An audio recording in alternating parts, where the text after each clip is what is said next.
Baik, Assalamualaikum warahmatullahi wabarakatuh. Selamat sore. Dan di video kali ini saya akan mempresentasikan hasil codingan saya dan juga hasil websitenya. Nah, di sini langsung aja saya buka Visual Studio Code-nya. Nah, ini adalah hasil codingan yang udah saya buat dari file HTML sampai file CSS-nya juga. Nah, untuk file HTML-nya seperti ini. Kita lihat dulu.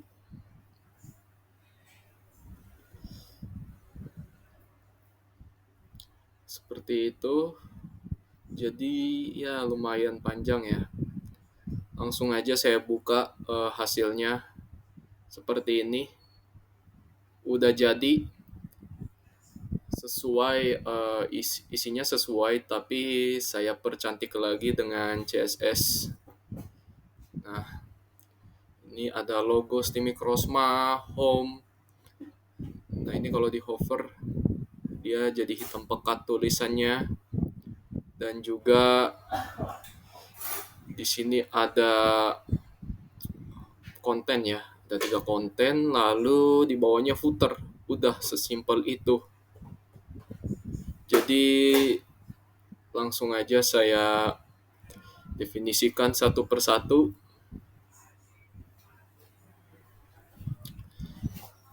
Nah,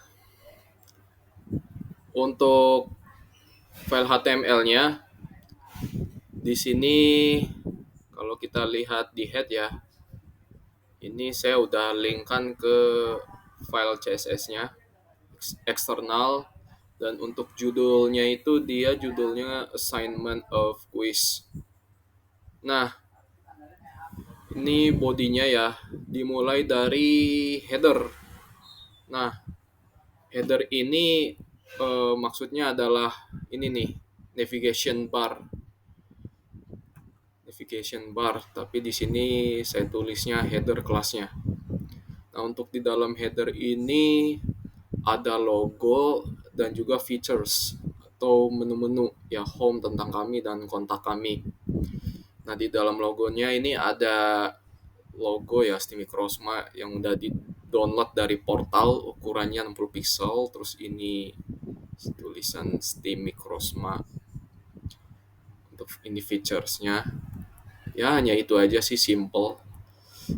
Untuk header, kalau kita lihat di file CSS-nya, ini ya part of header. Untuk header sendiri saya pakainya display. Aduh, bentar, ini kok kerubah ya.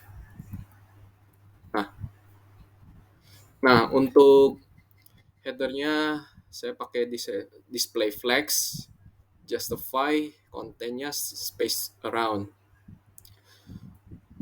Jadi kenapa pakainya display flags?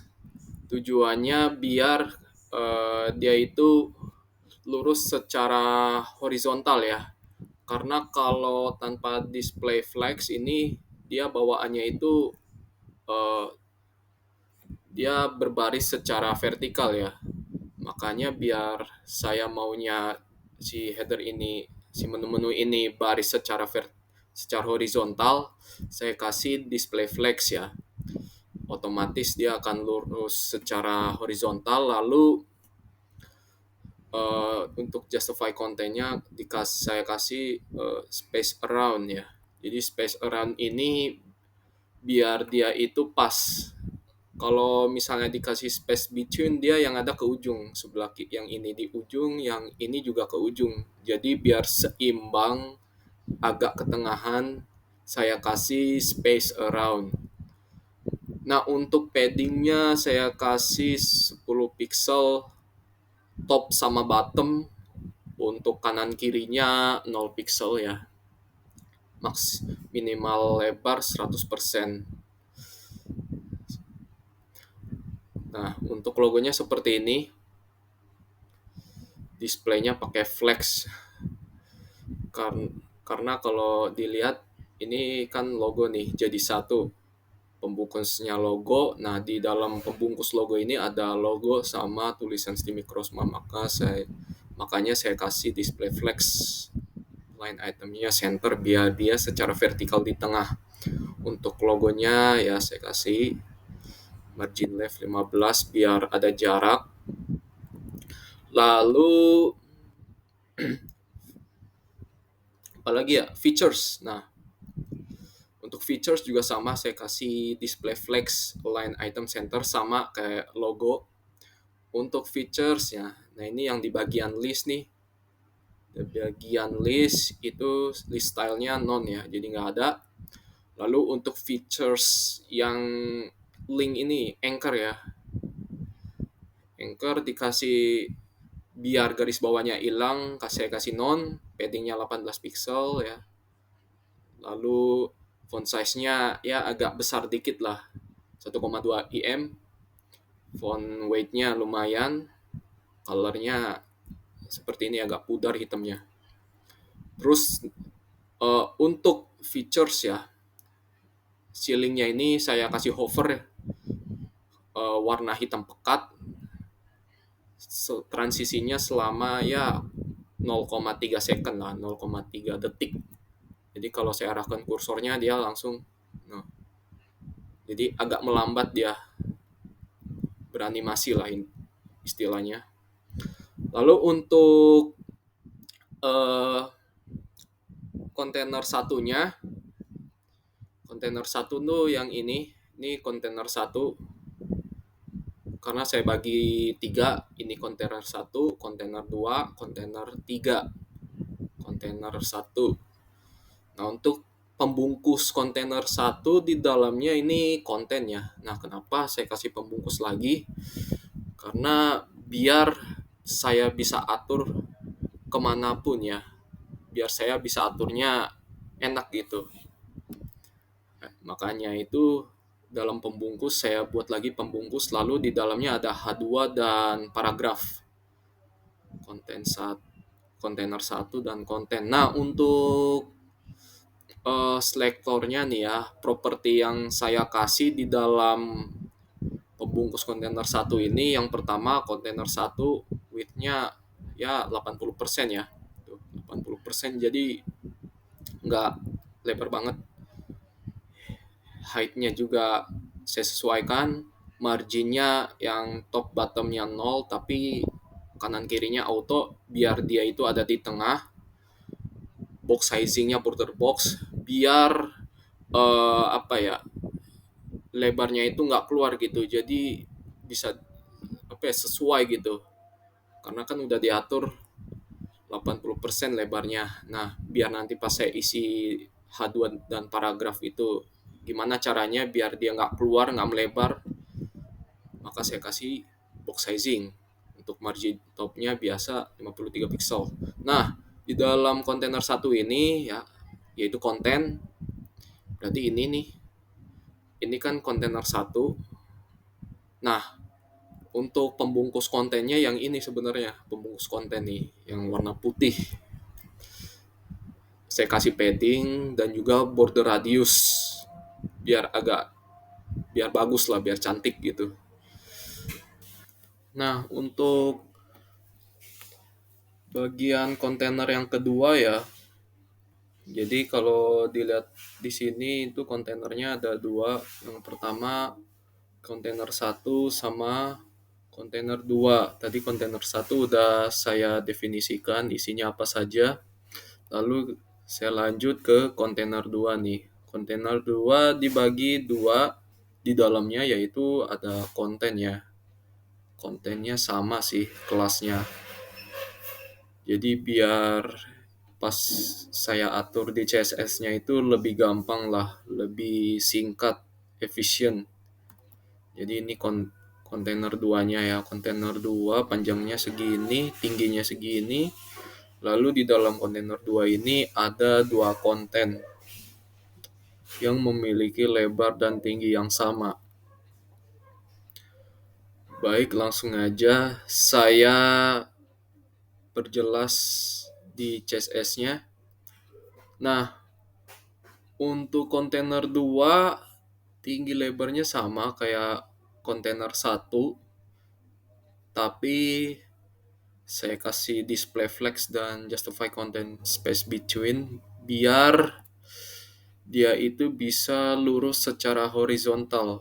Karena kalau nggak dikasih, nanti dia emang ini ya kan, karena secara bawaannya dia lurus berbaris secara vertikal dan box sizing.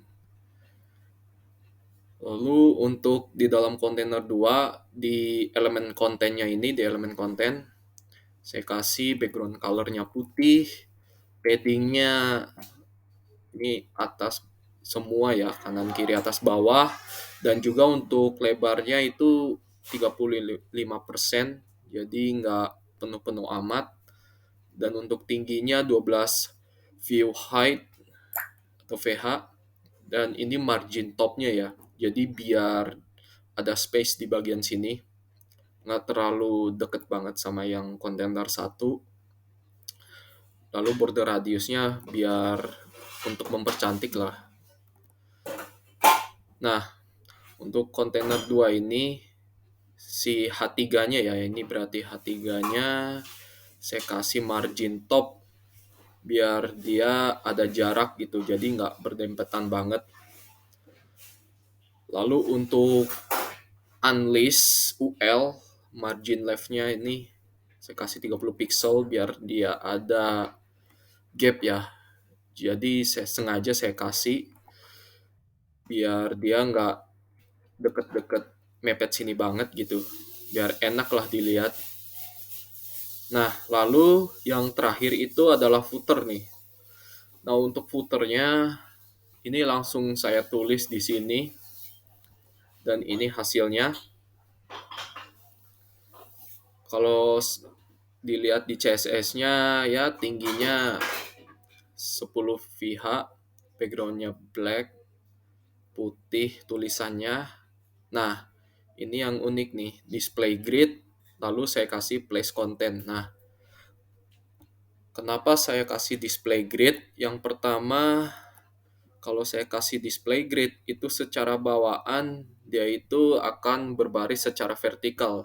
Nggak kayak display flexbox ya. Kalau flexbox, itu dia secara bawaan akan mengatur garisnya secara horizontal. Tetapi kalau display grid, berarti saya kasihnya itu di pembungkusnya ya. Display grid ini ya sebenarnya nggak berubah apa-apa sih kalau nggak saya kasih properti lain. Misal ini saya matikan, maka dia akan mati.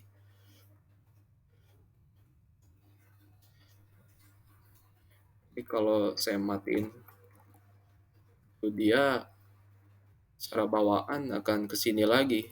Kalau saya aktifkan, dia akan ke tengah lagi. Nah, untuk place content ini sebenarnya place content ini singkatan ya. Artinya gabungan antara justify content dengan align items. Jadi kalau justify content itu kalau kita kasih value-nya center, maka dia akan di tengah secara horizontal, sedangkan kalau align items value-nya center, maka di tengah secara vertikal. Nah, place content ini gabungan dari kedua properti tersebut ya. Untuk place content-nya saya kasih center biar dia ini ada di tengah. Jadi lebih singkatnya seperti itu. Enak banget kalau udah pakai CSS Grid. Ya, mungkin itu aja yang bisa saya sampaikan mengenai hasil codingan saya yang sudah direpresentasikan. Untuk Bapak Arif, jika ada salahnya, mohon evaluasi hasil website kami apa saja, masukan-masukan untuk saya. Mungkin itu aja yang bisa saya sampaikan. Baik, saya akhiri. Terima kasih. Wassalamualaikum warahmatullahi wabarakatuh.